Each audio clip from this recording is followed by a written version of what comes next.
Well, thank you for staying with us here at the Circuito de Jerez on the southern Spain coast. Fantastic weather, fantastic racing that we've seen all day, including, of course, the crowning of the new NEFIM Superbike World Championship. And again, Jonathan Rea wrapping up the title earlier on today.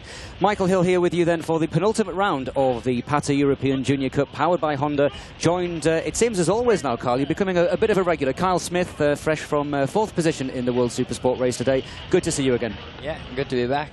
And I guess before we start talking about World Supersport, we should give a mention out to, again, a congratulations really to you and your good lady on the birth of your little daughter. So congratulations from everybody at World SBK and everybody involved with the PATA European Junior Cup. All right, thank you very much. Yeah, it's a new adventure for me as a dad, so it should be exciting. Absolutely. You've never seen a baby with so much hair. And we can certainly see where she gets the good looks from there, Kyle. Your good lady is certainly providing the facial beauty for the nipper. Yeah, not much coming from me.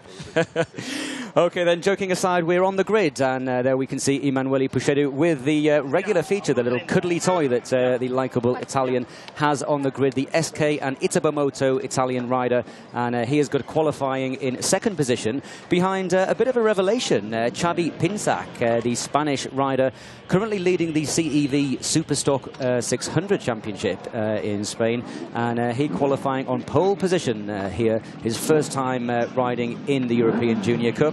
Giuseppe De Gruttola, teammate to Puchedu, on the podium the last time out, of course, and he was very much in the frame last time out at Misano. Taking the victory on his birthday was Giuseppe De Gruttola, and he rounds out the front row of the grid, and the 1 minute signal is given, but all eyes around the circuit, all eyes up and down the pit lane, especially at the European Junior Cup. Hospitality is on this man, the Europe Foods entry, Javier Orellana, the runner-up in the championship last year, currently sitting 34 points ahead of Guillaume Raymond in the championship, and Orellana will start what could be one of the most important races of his young career very, very soon indeed. Starting 4th then is Orellana, the champion-elect. There are, Kyle, a number of permutations on what will give Javier the championship. He came so close in Misano. The thing on the young man's mind, we've been speaking to him all weekend, he doesn't want to get caught up in somebody else's accident like in Misano. Yeah, I think, Misano had a big accident. It wasn't his fault, but that's racing. And he just needs to keep a cool head and get a decent result and just think on the title. Absolutely, and there are 2 titles to be decided here today, of course. A new introduction to the PATA European Junior Cup this year was the FIM Women's Cup, and Kiwi rider Avalon Biddle from New Zealand currently sits 30 points ahead of Victoria Kiss, who incidentally has decided not to compete this weekend. She's gone off to Qatar to race in the Qatari Championship. Of course, she was the Qatari Stock 600 champion last year. She's elected not to ride, which means that the championship could be decided today. Avalon Biddle sitting on 116 points, Victoria Kiss not here on 86, but Anastasia Kovalenko from Estonia 36 points behind. She could technically win the championship, so we've got 2 very intense battles going on track today. Yeah, it's a shame Victoria had to leave, but it'd have been a bit more exciting for the championship. It's good about two good championships in one race. Absolutely, and we all know what excitement, spills and thrills we can get with the European Junior Cup. But while they're just going around the warm-up lap, let's run you through the grid. We're a little bit late coming to the live TV today, so we'll give you the grid. As I said, it's Pinsac, Puchedu and De Gruttola on the front row of the grid. Champion-elect Javier Orellana, number 96, will start 4th, ahead of another wild card, and that is Juan Uviña Martí, and he is represented this weekend Honda Spain entry, and his first ride in the championship. So 2 wildcards inside the top 5. Josh Harland, the Brit Josh Harland, his season is getting better and better, and for those of you that have been following the European Junior Cup over the last couple of seasons will possibly remember that 12 months ago here, Josh Harland took the victory in the European Junior Cup race aboard the 500cc machine. back onto row number 3, we have Mika Perez. His season has gone from bad to worse. He's had all sorts of bad luck, and the very likeable young Spanish rider very much looking back on form this weekend. Guillaume Raymond, again one of the title contenders, will start from 8th position, middle of the 3rd row, ahead of Dorian Leville, the French rider. Row 4 sees Paulo Gracia, the only other rider that can win the championship. He's back on 10th position alongside Coppola, who was on the podium at Misano, and Sam Wilford. We see going through the picture there number 52, and that is Troy Bezuidenhout, the youngest rider in the championship, and he's been scoring points consistently through the season. Difficult qualifying for Troy. He struggled a little bit yesterday, but everybody is here, including Liam and a few of the guys from Into the Blue diving down in Malaga. They're all here with big flags, but all eyes, as I said, are going to be on Orellana, the number 96. A shout out again then for Avalon Biddle, number 21. She's qualified in 24th position on a grid that sees the first 20 covered by 2.5 seconds.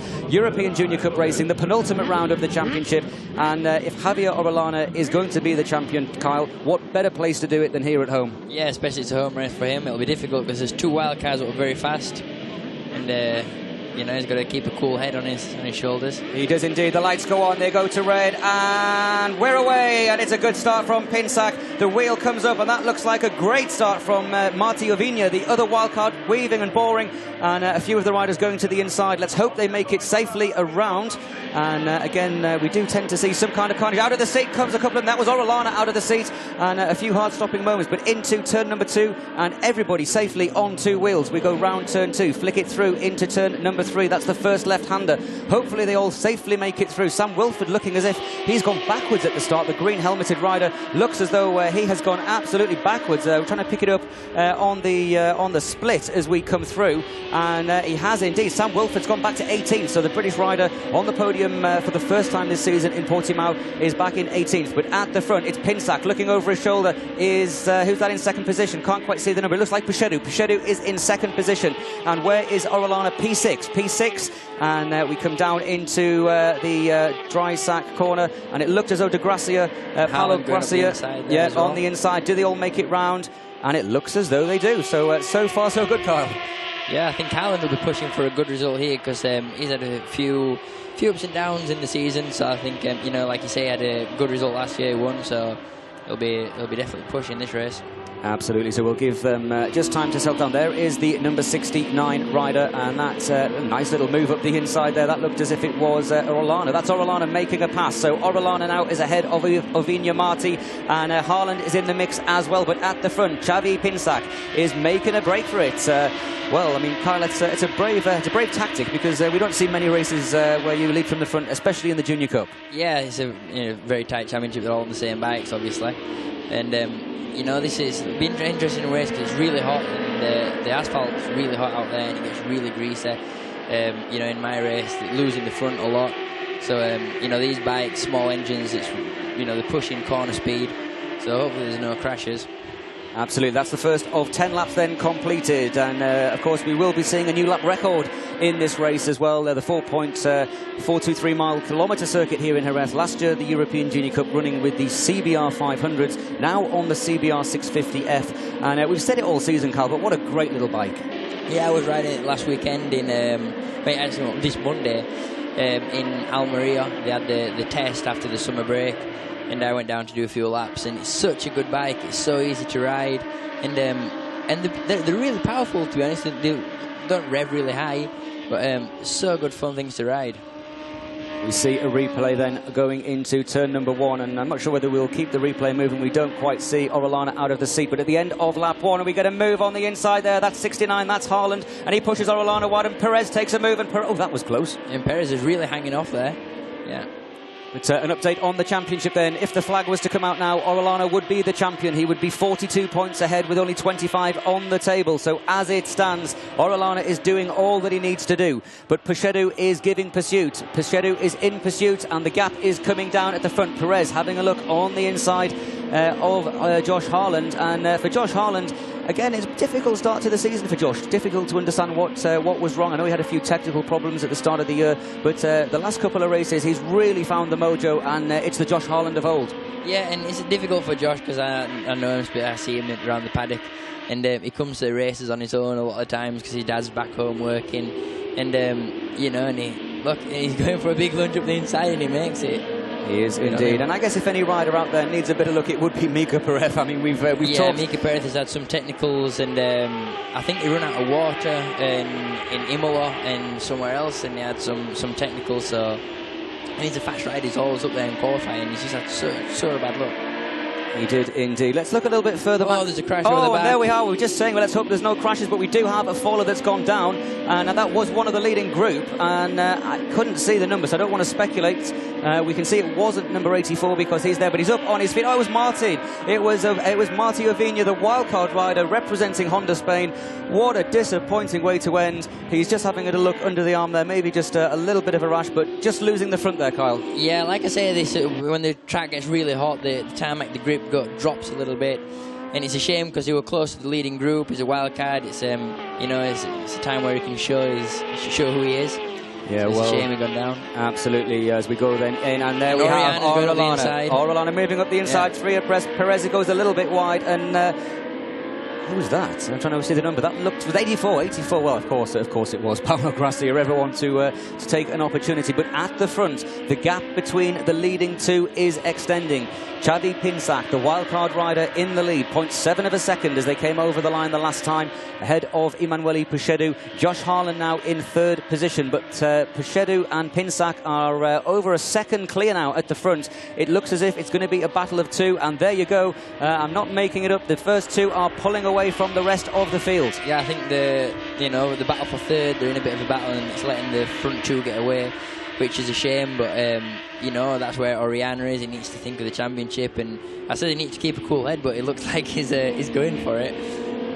He certainly is. Let's give a shout out then, if we can, to a few of our fans watching the European Junior Cup. And Mika Perez, wide. I was looking down there because I was hoping that wasn't just the commentator's curse, as we see a move between Coppola and Raymond. Raymond needs to start moving up the field, and he's not doing enough to keep this championship alive, but I say give a quick shout out to some of our Kiwis. We've got a number of New Zealand fans, and a couple of them have actually made their way out. Hamish and Linda Blair, who we see quite frequently at Phillip Island at the beginning of the season. Huge fans of Jake Lewis, of course, champion from a couple of years ago. Huge fans of Avalon Biddle, and rightly so. And they've made the trip across. I was on the same plane as them, actually, coming out of Heathrow. And yeah, Hamish and Linda Blair coming along, and they love their racing, don't they? Yeah, and I think it's them. I got a present for my daughter. They brought a little teddy. That'll be them, yeah, and absolutely. For my birthday on the 16th, just last week. And they brought me a pack of cards with a picture on it. So yeah, no, you know, absolutely. Two of the nicest people in the paddock that you could possibly meet, and they've come across a little bit of a road trip for Hamish and Linda. They're going to be here and in Manicourt and in Qatar, and Linda was chewing my left ear off on the plane about how much she's excited to go to Qatar.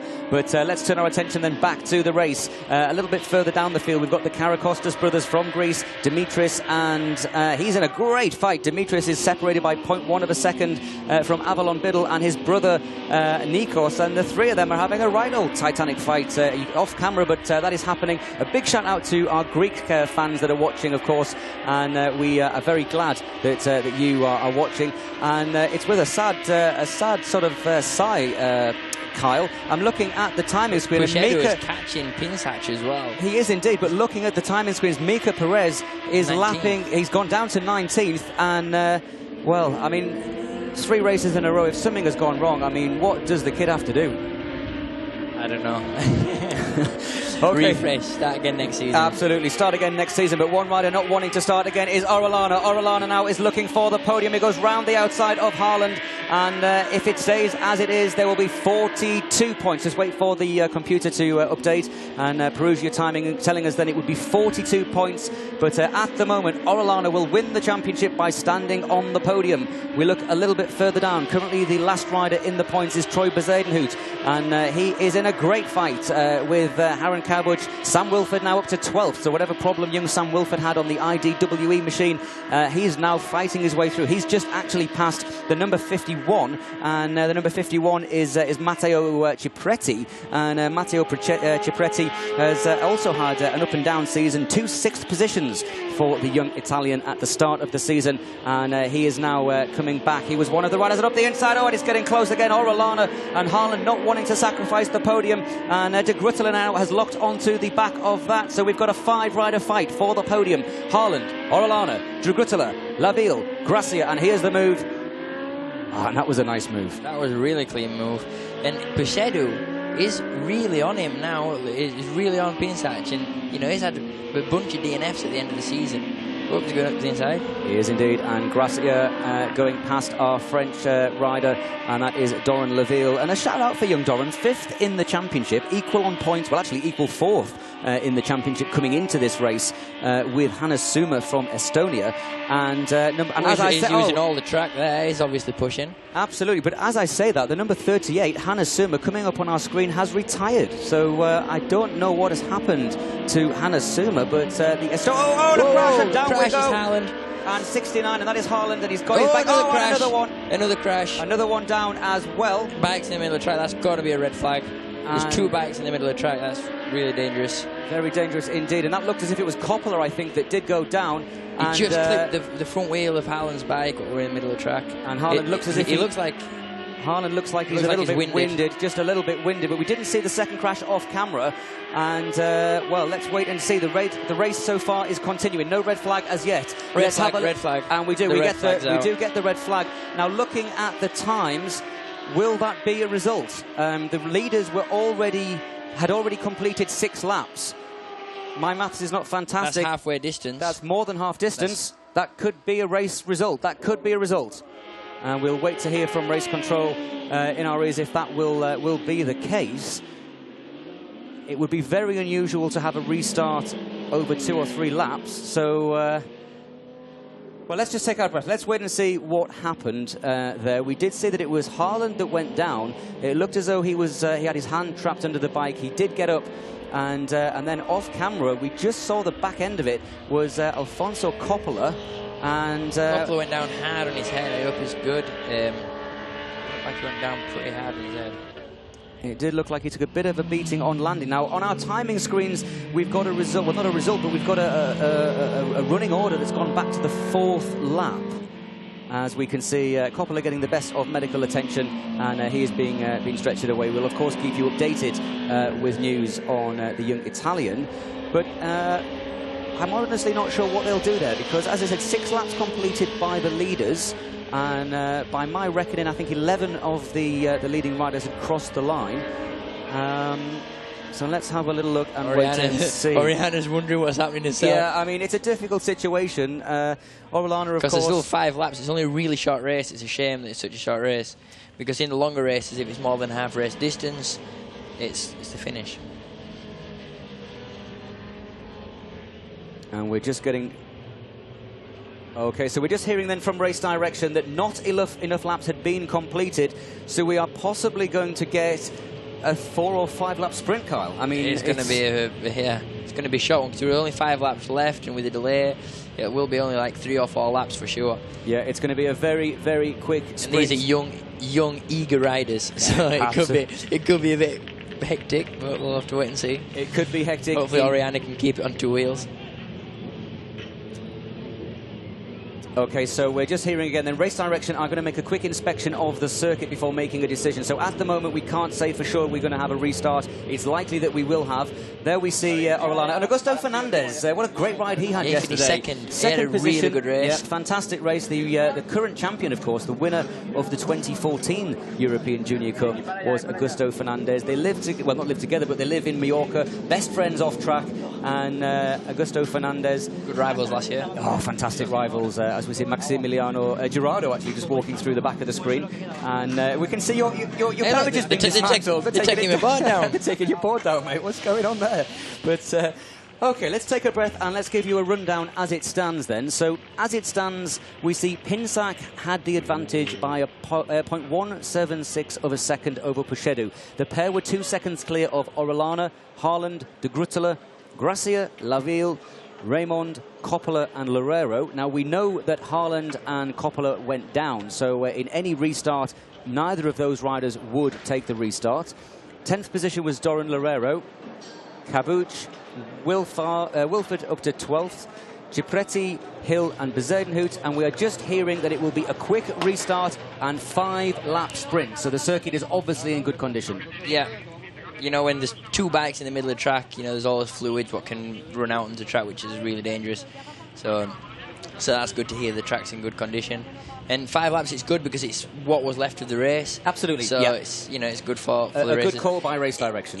Yeah, although it will be one nerve-wracking start for Oriana. I'll put your money on that. Yeah, I mean, he's nervous, and I think I'm nervous here in the box. Yeah. I mean, it was tense moments, because we've seen situations like that where a decision's been made and that's a result. And if that had been declared a result, he would be basking in the championship. Yeah. And there we see then the man that has to do it all again. He's never ridden in the championship before. He started on pole. I wouldn't say he was dominating the race, but he was certainly controlling the race, as we see a little bit of cement dust. Yeah, there must have been some fluid down. I don't know if it's... Yeah, they're just mopping that up, aren't they? I don't know, sometimes it's water what runs out, not usually oils. Yeah. You know, it's in an enclosed... in the engine, so... Absolutely, and a shout out, as I said then, for our Kiwi followers. And there's a number of people actually watching this race live around the circuit on various mobile devices. You can go to, well, both the worldsbk.com site and europeanjuniorcup.com and click on the live button, and you can watch all of the action. And we do have hundreds of fans still packed into the circuit. They're going to be attending the paddock show with myself on stage in about 40 minutes' time, where we've got all of the winners and all of the podium finishers. And Kyle, I was hoping that you would be able to hot hoof it over with me there, but unfortunately just missing out today. But nevertheless, a great result for you. Yeah, not bad. Just struggled the first half of the race, but P4, it's a solid result after a bunch of DNFs.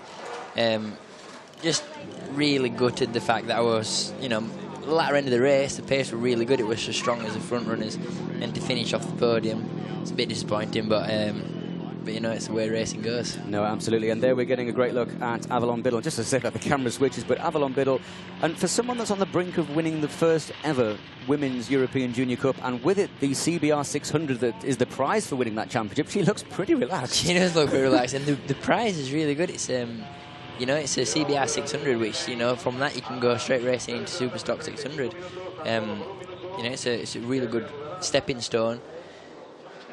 No, it is indeed. So we're now seeing then quick restart procedure has been confirmed. The pit lane will open at 15:35 for 1 minute. The riders will then come out of the paddock area onto the grid. It will be a very, very quick restart, literally to the grid, clear the grid, 1 warm-up lap, and then we go racing, ladies and gents, for 5 laps. So all in all, by 15:45, we should know the result. Where we see young Dimitris Karakostas from Greece, and Mr. Karakostas just on the right-hand side as well. There's a lot of cement just going down there. I don't think it will be oil. There's usually fuel can come out of the overflow, or water from the radiator, which is the antifreeze, which sometimes is a bit greasy. And there we're getting a look at, sorry to cut you off there, Carl, but our first glimpse this weekend of Anastasia Kovalenko. And she, of course, will move into 2nd position overall in the FIM Women's Cup, just by obviously staying on the race today and parked in the pits alongside the number 21. And trying to see who else we can see out there. Maybe we should just give a quick mention to a couple of the other wildcards. Number 10, if you see him going through the picture, number 10, Felix Nasi from Finland. And he actually rode in the 2013 Red Bull Rookies Cup, best result of 13th at Silverstone. And he's a 3-times Nordic champion, as we now see on screen. Mr. Sam Wilford himself, and they're very bright leathers, aren't they? They are very bright leathers. And he's got the matching helmet and everything. It's all very colour coordinated. He is indeed. And the IN competition, incidentally, on the leathers there is Ian Newton. And for those of you that follow racing in the UK and around Europe in the past will know that Ian Newton, a former frontrunner in British and European 250 racing, and he's involved with Sam Wilford, and rightly so, a young rider with a lot of talent, as are most of the riders, or all of the riders, in fact, on the grid. Yeah, it's a championship. It's packed with talent. Number 69, that's Haaland. That is. So Haaland has been taken off to the medical centre just for precautionary checks. We did see him hobble away a little bit winded. So yeah, we're up and walking, so that's always good to see. It is indeed. And Orellana, as I said, what would be going through his mind now? I mean, he'd done most of the hard work. One more lap and that would have been it. But, yeah, it was pretty much, you know, we're in a good position. The race, you know, it will pan out nice for him. And now he's got to start all over again. The first lap's critical, you know, with a lot of eager riders coming together. So he just needs to, like I said before, keep it cool, keep it on 2 wheels.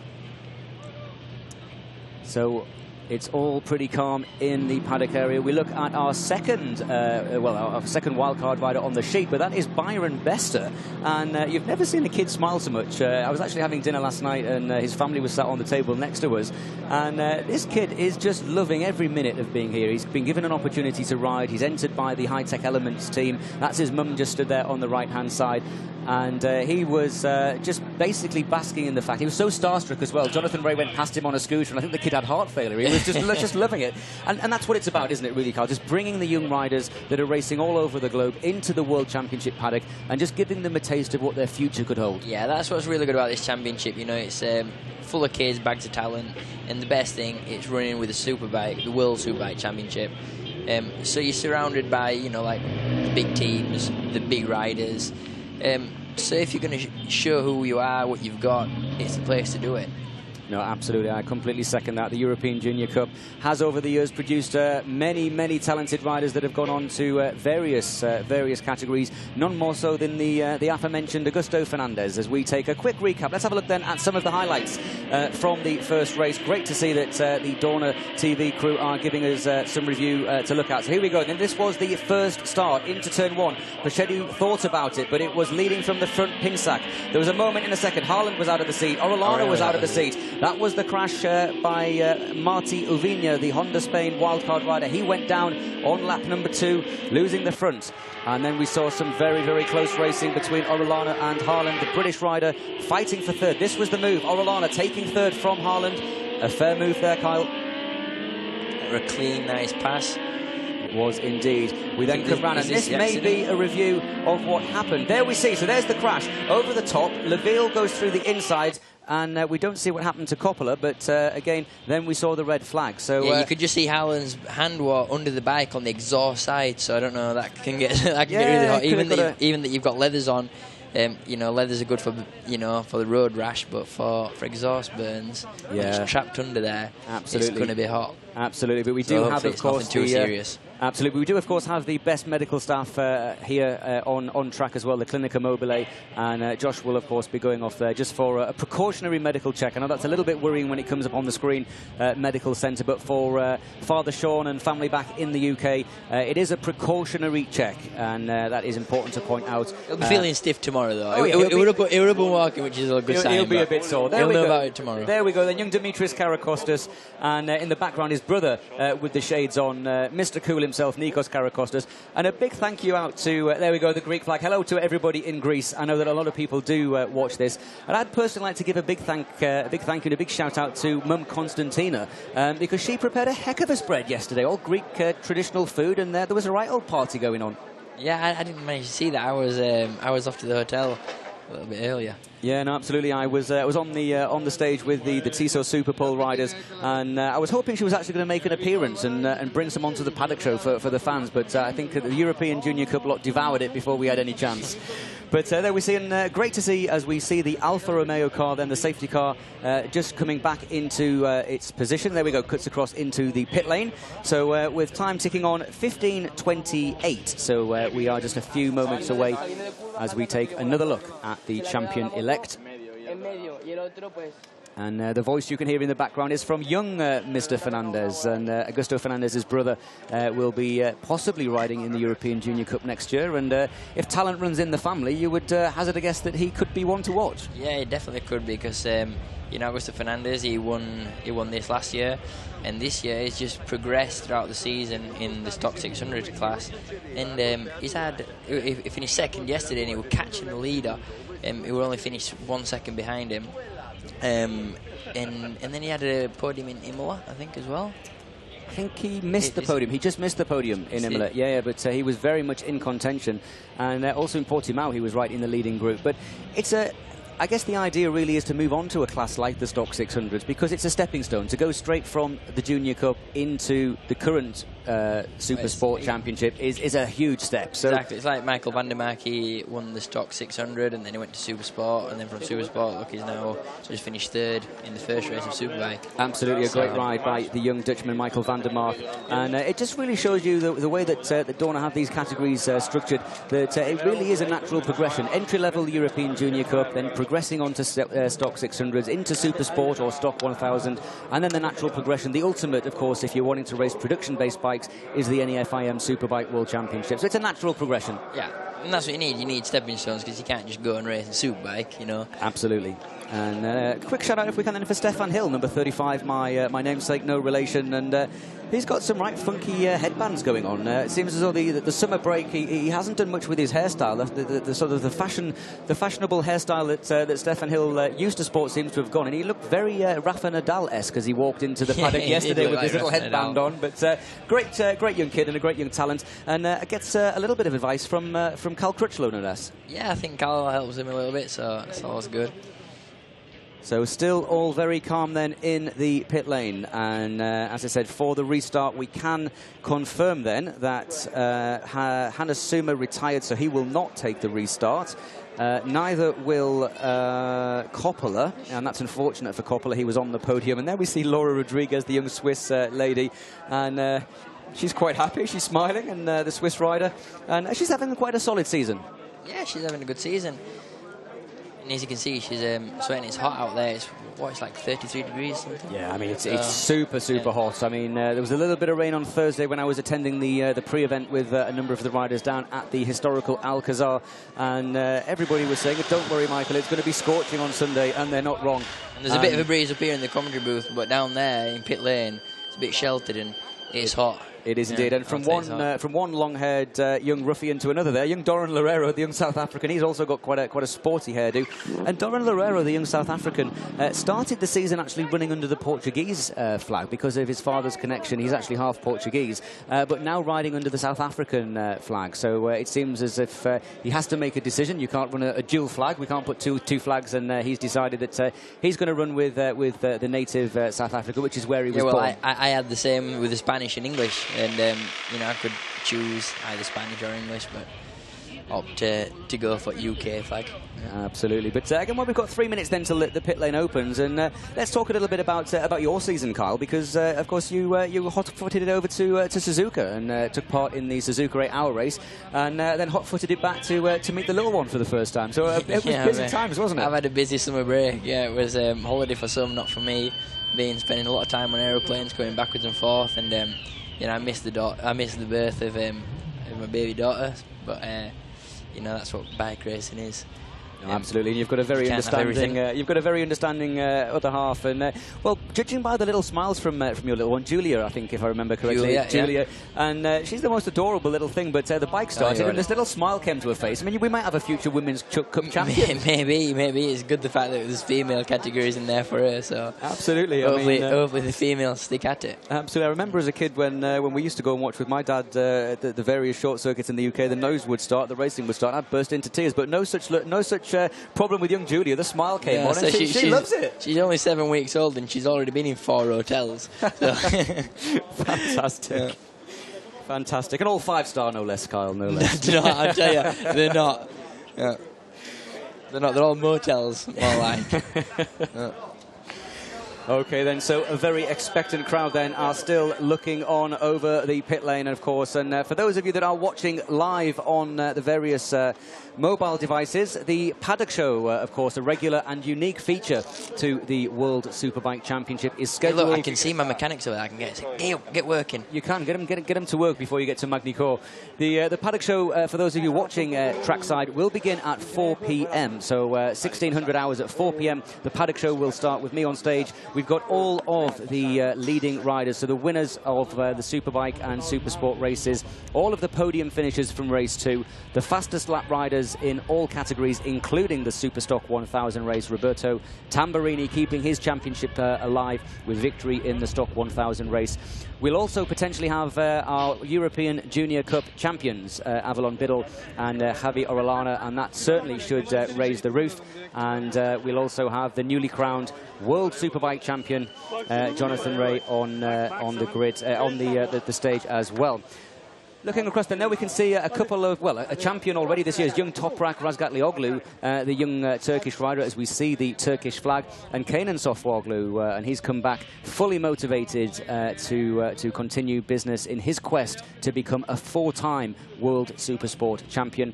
And while we're talking about World Supersport, of course, congratulations to Kenan on his victory today. But we do send our very best wishes to Jules Cluzel, the MV Agusta rider. A very, very heavy fall. And there's a young man that's enjoying himself. Oh, he's been at it all morning, yeah. And as I said, our best wishes do go to Jules Cluzel, the French rider that was very much in contention for the World Supersport Championship. Still mathematically in with a chance, but a breakage of the left tibia and fibia, making it possibly very difficult for Jules to come back this season. But we do send our very best wishes to Jules. Yeah, just I feel really bad for him. He's just had the worst season ever. He's such a fast racer, such a fast rider. And if he's not broken down, like he's crashed in here, an open fracture of the tibia and fibula and dislocated shoulder. So I think that's his season over. So it's not been his season.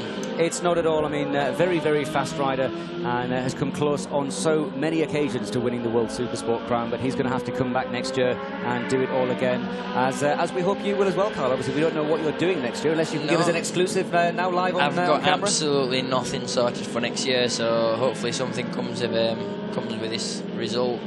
I'd like to being on podium, maybe something better to come, but well, no, I mean, just have to wait and see. No, I mean, I think as far as results go, Carl, you've had a stellar season.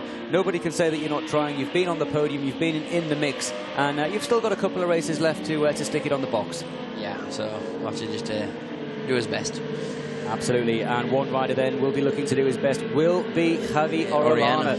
You can just see from our commentary box, we're actually adjacent or opposite the podium on the opposite side of the circuit. So as the camera looks down at the grid, we are sat, Kyle Smith and myself, in the main grandstand in the office block there, and we've got a great view of the grid. We're currently adjacent to row number, what is that, 1, 2, 3, 4? 7. Row number 7. We're cut sort of middle way down on the grid, but we're adjacent to the podium there, and I can see a very, very nervous looking Mrs. Orellana. She looks absolutely beside herself. Yeah, I think, you know, parents always get sometimes more nervous than the actual riders, but I tell you that Orellana will be a bag of nerves.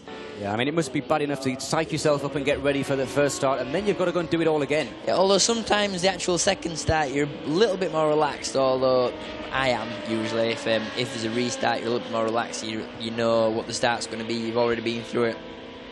So absolutely. What we should tell you, of course, is that this will be a new grid. So for those of you that are new to the European Junior Cup, the PATA European Junior Cup, powered by Honda, the penultimate round here at Jerez, the grid will line up in the way that the riders finished. And it will be classified at the last point that all 27 riders that will take the restart actually completed a lap. So that was actually at the end of lap number 4. So the grid will be... He's got the towel hanging off the back of his leathers. Who was that? Did you see the number on that one? Not 100% sure, but we'll try and get a look. Now, as you can see, we don't have the umbrella girls, we don't have all of the mechanics, we have none of the stands. This is a quick restart. What that means, the riders will form up, and within 30 seconds will be go on the green flag lap. We come back round, and then it is racing, which will take about 9 minutes. So in 9 minutes' time, Orellana could be the champion, but he will start this restart from the front row of the grid. So he's moved forward 1 position from the initial start where he was 4th. He will start 3rd. De Grutela, Gracia, Laville. So all of the title rivals in the top 2 rows. Guillaume Raymond, outside chance of the title. He starts from 7th. Doran Loureiro, Harun Çabuk, Kavuç even. I got told off actually by the Turkish contingent that I was pronouncing his name wrong. So Harun Kavuç, and we wish him very well. 3rd row start, P9 for him. Sam Wilford, after that awful start in the first part, he gets a bit of a reprieve in 10th. Cipretti, Stefan Hill. Troy Bazin, who's the youngest rider on the grid, will start 13th, and he will line up alongside Argentinian Thomas Cassano and Byron Bester. We were talking about Byron, and Byron Bester, the young rider, only 15 years of age, and as I said, he was up into the top 15. That's not bad for your first rides outside of South Africa. Yeah, it's really good, obviously, you know, coming into a championship like this. It's pretty much a world championship, you'd have to say, even though it's a European Junior Cup. Absolutely. The riders are from all over the world. Absolutely, indeed. We have a number of nationalities from all over the globe, such is the attraction of riding in the Superbike World Championship paddock. And I have to say, Carl, I mean, if you were just starting out your career and you're looking at sort of grass entry routes, you'd be pretty foolish to overlook this championship. Yeah, for sure. I think it's just like what we were talking about before. It's such a good feeding ground to get into the World Superbike paddock. You're already there, and like Augusto Fernandez, who won last year, is just finished second in Stock 6. Absolutely. Which is, that's from there you go to Supersport. And I was speaking with Augusto actually yesterday after the race. Great celebrations in the paddock last night, and rightly so. And Augusto's saying that certainly is the plan. He is looking at teams. He's looking at where he can go next year. And if you can be in European Junior Cup and 2 years later be in the World Supersport Championship, it just shows you what a great training ground this is. So the warm-up lap then, the second warm-up lap of the afternoon, and there is the man on pole position. He was leading from the front. As I say, wouldn't say he was dominating, he was certainly controlling things, but Puchedu was hot on his heels, and the pair of them had built up an advantage of over 2 seconds. They have to do it all again. There we see number 52, Troy Bazin. Lovely helmet, that. I mean, it's very difficult to see the numbers, but when the riders have these brightly coloured helmets, you can actually pick out the riders, which is quite nice. I like Avalon's helmet. It's pink with the stars on. That looks really good. Yeah, really trick. And there we see Sam Wilford, and well, there's no missing Sam, is there? Just lime green, and there you go. So quite an easy job, as is the orange and red there of Jamie van Sikkelrus, and I've not mentioned him all weekend. And Jamie van Sikkelrus, Carl, I'm not sure if you're aware, you possibly are because of your involvement. He is one super fast supermotard rider. Yeah, oh wow, he's incredible. And I guess when the bike starts stepping out and going sideways, it's going to stand you in good stead. Yeah, I think all different disciplines of motorcycle racing help when when it gets a bit greasy on track, or if it rains or different conditions. If you obviously train supermoto, it's got to help a lot. It does indeed. So, as I said, let's hope then that we don't get any more stoppages in this one. We're going to bring you the race. We're going to get hopefully 5 clean laps of racing. We're then going to head over to the Parc Fermé area. The commentary may stop. Of course, I have to make my way across to the paddock show for the great big party that's going to happen here. But we will be bringing you interviews with the race winner, Greg Haynes. Of course, he will be on duty down there to bring you all of the interviews with the race winner. And dependent on the result, we may also get an interview with the various champions as well. But that is in about 10 minutes' time. Okay then, ladies and gents, let's brace ourselves. The lights will go red any second now, and we're going to be ready to go then for the second part, the penultimate round of the European Junior Cup. A bit of creeping, and away we go, and another good start from Xavi Pinsac.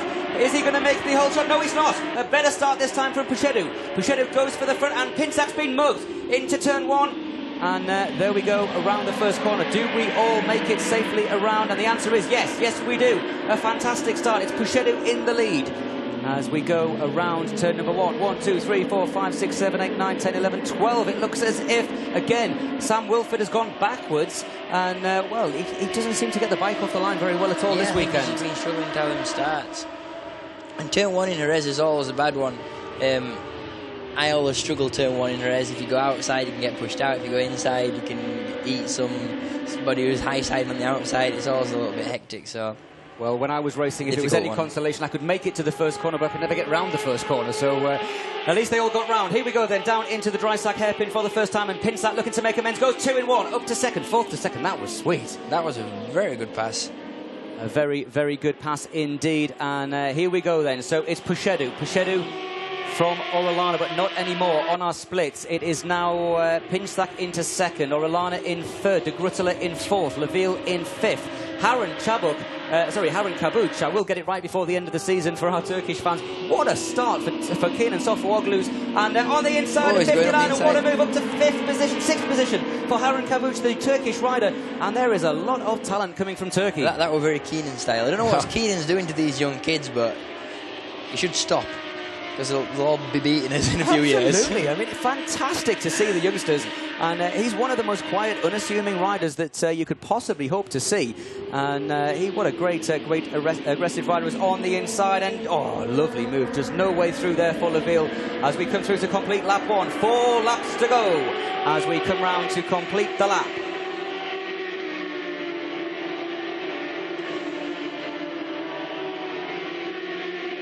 Okay, so we are getting some updates as we see Troy Bazin, and that's in my style, 2-finger braking. And he's had to change his leathers, as Troy Bazin. I was speaking to his dad, and he's actually grown 6 inches. He can't grow anymore, that kid. Incredible. He's massive. It's incredible. So his leathers don't fit him anymore, so they've had to go and buy him some. And the reason apparently that he struggled yesterday in qualifying is that the new leathers don't have built-in inners, and you'll know all about this as a rider. Yeah. And his back protector actually wedged itself underneath the back of his helmet, and he couldn't see where he was going.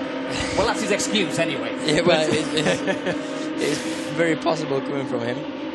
But no, as you said, a very, very tall young rider. We go down the back straight, and Orellana's looking as though he wants a sniff of this one. The two Spaniards together, but it's Puchedo at the front. If the flag was to come out now, Orellana is our champion. Yeah, and there's Puchedo Pins actually were, you know, they're not in for the fight of the championship, and they'll be just fighting for, you know, to win the race. And Orellana obviously is... you know, he don't need to win it to win the championship. That was very close, and it looked as if Guillaume Raymond almost swiped out Pinsac there.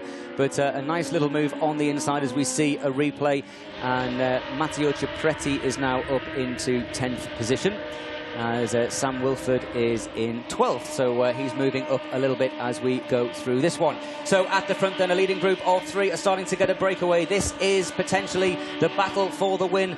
The 2-second advantage from race 1 is null and void, and it's Puchedo from Pinsac and champion-elect Orellana. They have on our screens 0.7 of a second ahead of 4th position De Grutela, and this is a very, very good ride from Puchedo. He made no mistakes second time around, leading from the front at turn number 1, but Pinsac is in pursuit.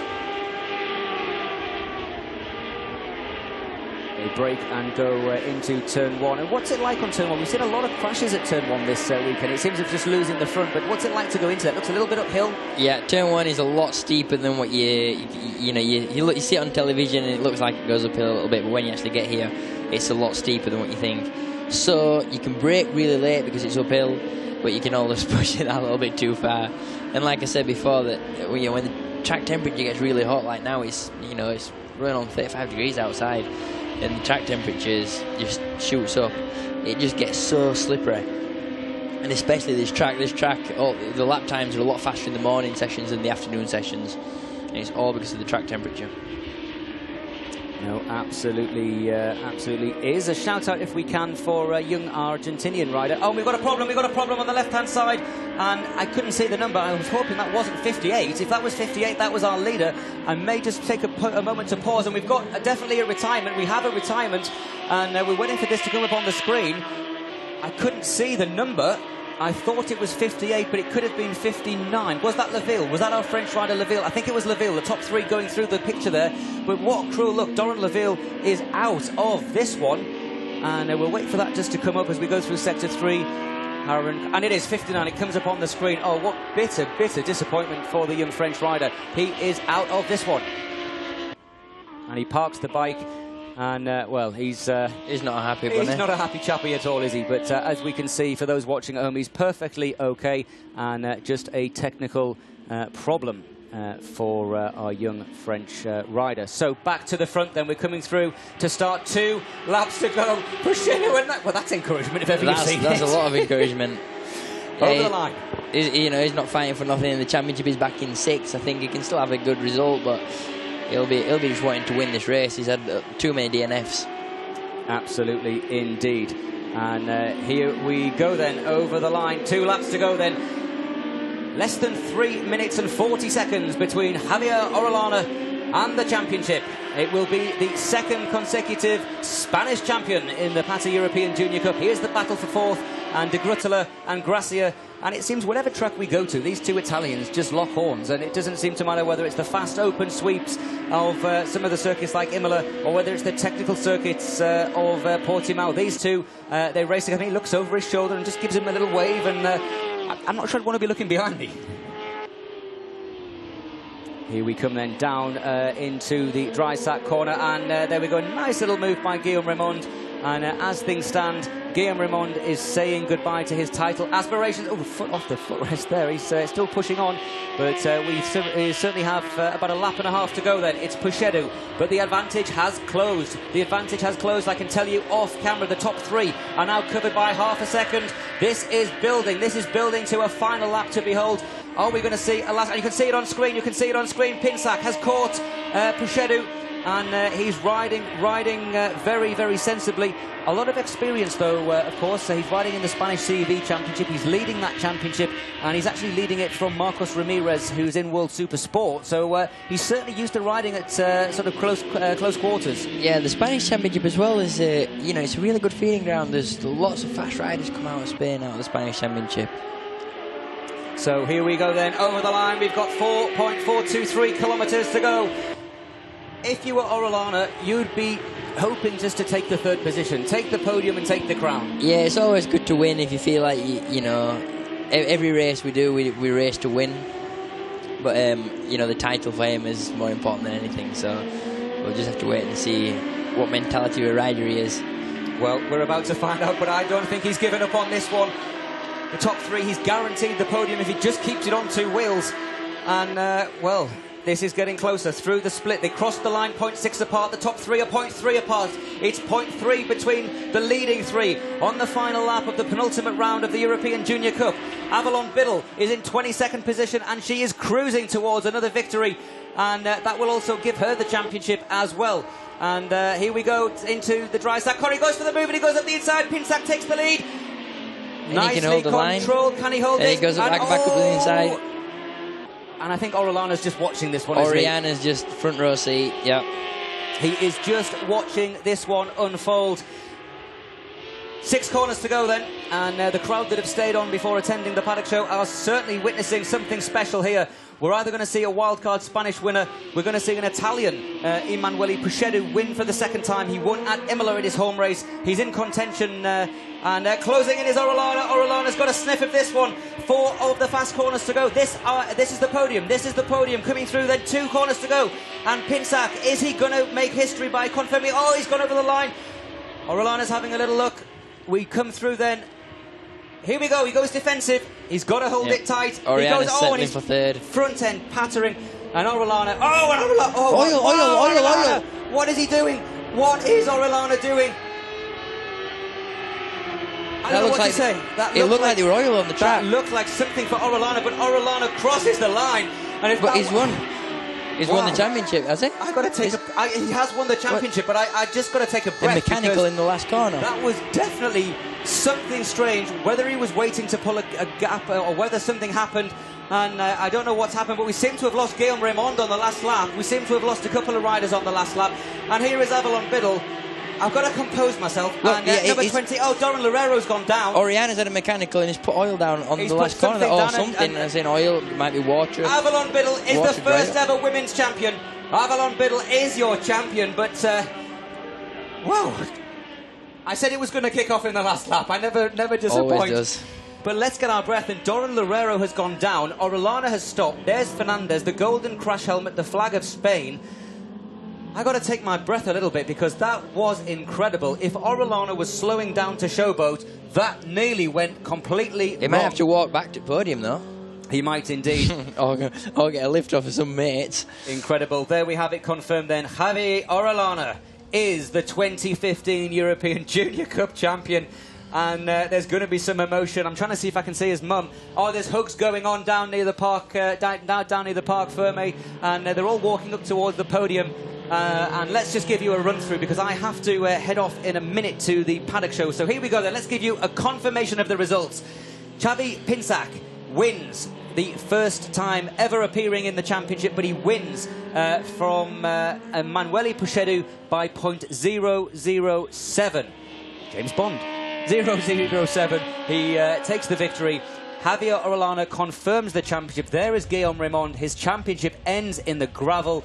And I can only assume, as we see confirmation on the timing screen, that Avalon Biddle is the 2015 FIM EJC Cup. I was going to say it looked as if they tangled, but Guillaume Raymond has gone down on his own. Yeah, I think that Oriana's dropped some sort of fluid on the last corner, which see the fluid. Oh, and that's over the top. I think you could be right there. That seemed as if Doran Loureiro had nowhere to go. He hit the oil, and that's unfortunate.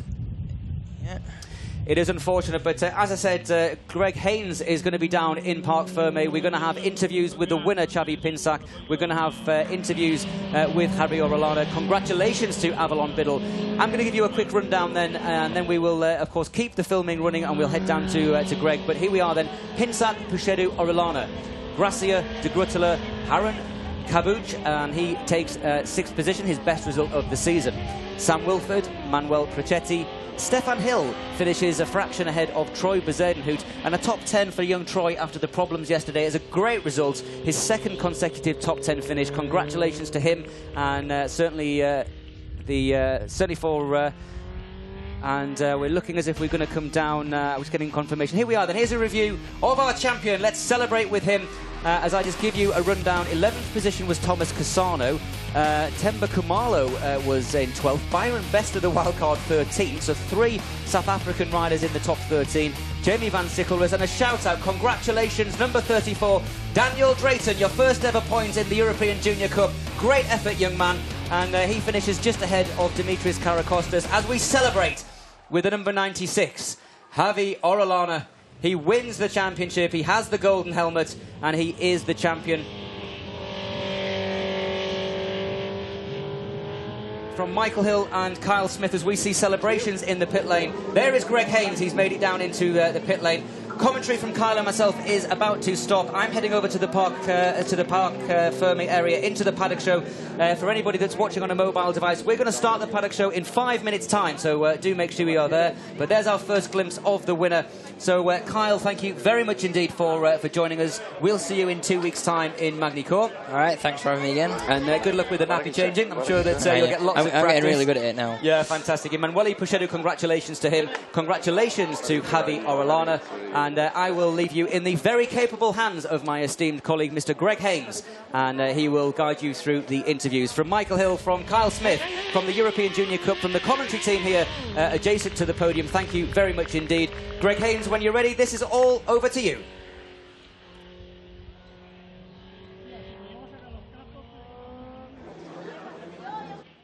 Javi, congratulations for the victory here in Jerez. It was a dramatic race, wasn't it? A race of 2 halves, of course, with the red flags. Just provide us with your story of events here this afternoon. Well, I am so happy, because this is wildcard, and it's very difficult winning in a wildcard race, because this motorbike is not mine in the championship. And well, I am so happy. Thank you very much for all persons has possible this, and see you next time. Thank you. Difficult to hear, of course, down here as the champion comes in. Javi, just a few words, if you could, in Spanish as well, please. Bueno, estoy muy contento, ¿no? Porque ganar una carrera con un wildcard es muy difícil. No estoy acostumbrado a esta moto, pero bueno, ha sido posible. Hemos ganado, y agradecer mucho a toda la gente que lo ha hecho posible, y a ver si encontramos algo para el año que viene. Dar muchas gracias también al equipo de TG, de la Escuela Técnica Girona, y nada, muy contento. Muchas gracias. Thank you.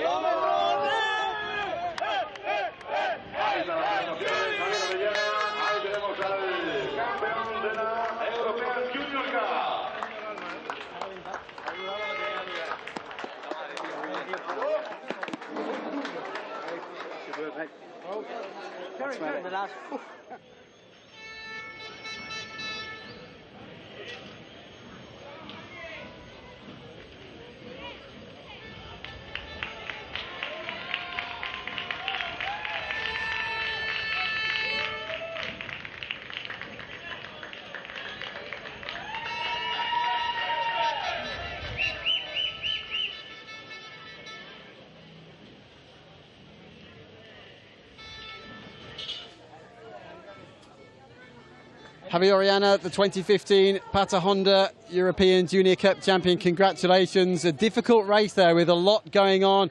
Talk us through the race in general, of course, having obviously the last corner. What happened down there? It's been a really difficult race because the two restarts and it's everything again, the start, the nervous and all that, but finally in the first race I was not very good, I was like very nervous, but finally in the last laps I was with them, and in the second race I started with them, I push. In the last lap I was for overtake Puchedo, but my bike, the waters of the bike blew off, my rear tire was wet, and in the last corner I was like, oh, impossible. But finally, thank you. Lots of singing from the team. Give us a few words in Spanish as well, of course. This is being broadcast here at the circuit as well for everybody watching trackside. Bueno, pues ha sido dos carreras muy difíciles por lo que ha tenido reiniciarla. La primera manga se me han escapado, iban muy rápido, la verdad, y mi goma no estaba muy bien. Pero bueno, la segunda manga he salido a tirar con ellos. Me ha salido bien y cuando me quedaban 3 curvas iba a intentar adelantar a Puchedo, pero el radiador del agua ha explotado, ha empezado a salir agua. He frenado y al abrir gas se me ha ido atrás y he dicho no puede ser que ahora me vaya al suelo. Al final he frenado en mitad de la curva y he pasado la curva y por fin 3 años después consigo ser campeones. Muchas gracias, Javi. Campeón de 2015, champion of 2015 in the European Junior Cup. European Junior Cup, ahí llega felicitado por todo el equipo, fiesta total para el piloto nacional, segundo vencedor de categoría. Ya tuvimos a Jonathan Dri en la categoría reina de Super Paris, ahora el European Junior Cup, la luna llena, sabe abriendo vencedor de la categoría. Y a partir de las 4 de la tarde del Campo Show, Bartholomew is the first ever women's champion in the European Junior Cup. Avalon, as we've said to everybody else, a very difficult race there with the red flag as well, of course, but this was a long time coming, wasn't it? Congratulations. Yeah, it was. I mean, I've been racing up here in Europe for 3 years now, and it's a really long way from my home back in New Zealand, Australia. So I'm really happy to come away with this first ever European Women's Cup title, and thank you to everyone who's helped me get here this year. It's been amazing. Avalon, congratulations once again. I know we have many viewers over in New Zealand. Thank you again. And that concludes our coverage from Jerez in Spain. All of the action continues with the final round from Magny-Cours in France in 2 weeks' time.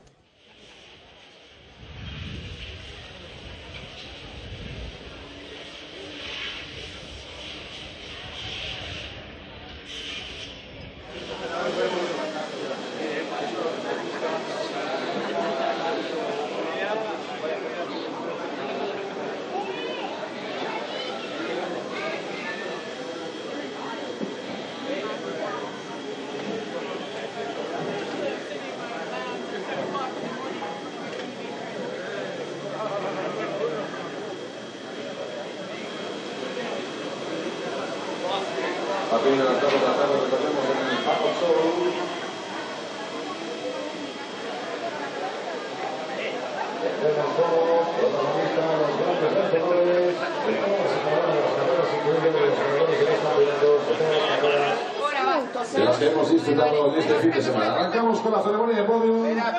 En tan solo unos segundos vamos a arrancar con ellos, con los protagonistas. Fuerte aplauso para, dentro de la categoría de la Women's Cup, la primera clasificada, Avalon Bebel. Fuerte aplauso para ella. Tercer clasificado y vencedor de la categoría, Javier Orellana. Segundo clasificado, Emmanuel Puchedo. Y vencedor de la carrera de aquí en Jerez, Johnny Kinsat.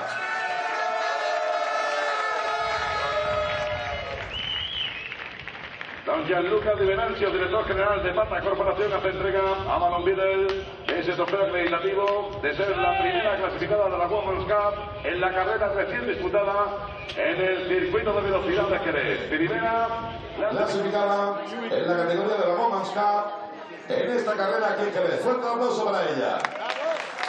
Asimismo, también Gianluca Di Venancio hace entrega a Javier Orellana, al piloto español, de ese trofeo acreditativo de la tercera posición en esta carrera.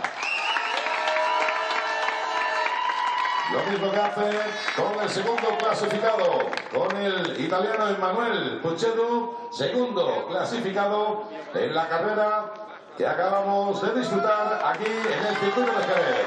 Emanuele Puccedo, fuerte aplauso para él. Asimismo, venía como wildcard, también Gianluca De Venancio hace entrega al vencedor de la categoría de la carrera que acabamos de disfrutar, el español Xavi Pinzas. Fuerte el aplauso para él.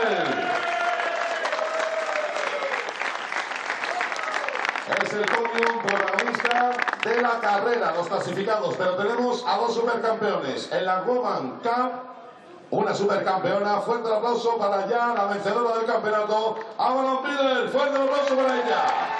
Ahí tiene el trofeo acreditativo, campeona de la Women's Cup. Y por supuesto ha luchado durante todo el fin de semana. Ha dicho, ha tenido problemas. La carrera se suspendió, tuvo que reiniciarse, pero al final lo ha conseguido. El trofeo también acreditativo como campeón de la categoría de la Europea Junior Cup para Javier Orellana.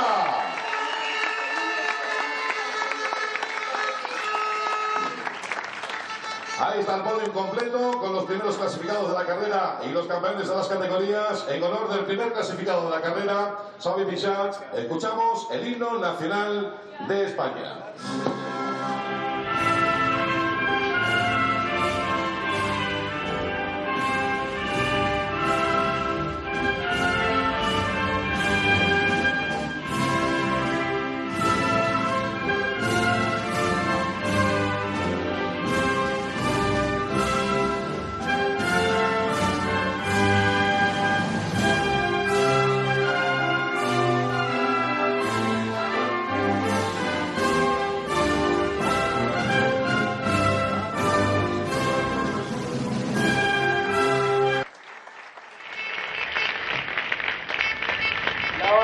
Llega el momento de la celebración de los supercampeones protagonistas en el podium de esta European Junior Cup y de la Women's Cup.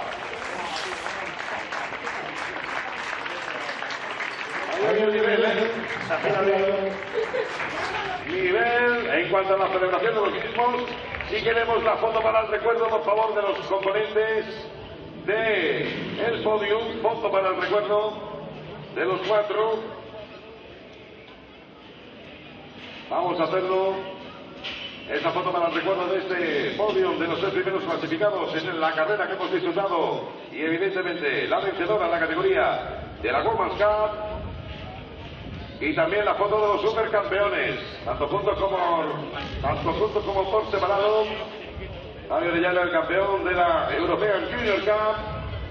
Protagonista, evidentemente, posando para el recuerdo de una carrera histórica, la ha hecho magnífico, y hoy sí que sí, Javi, que llevaste el campeonato. Sí, señor, ahí está, Javier Orellana.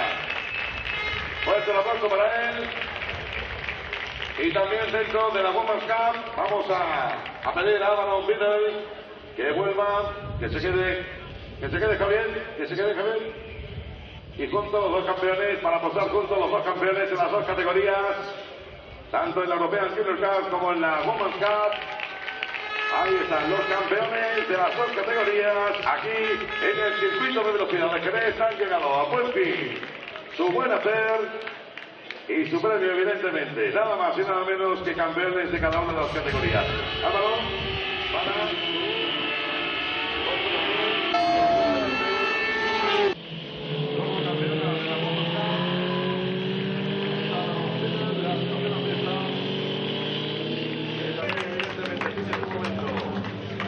reconocimiento. Bien, amigos, nos queda mucho por delante. Tenemos a todos los protagonistas del fin de semana.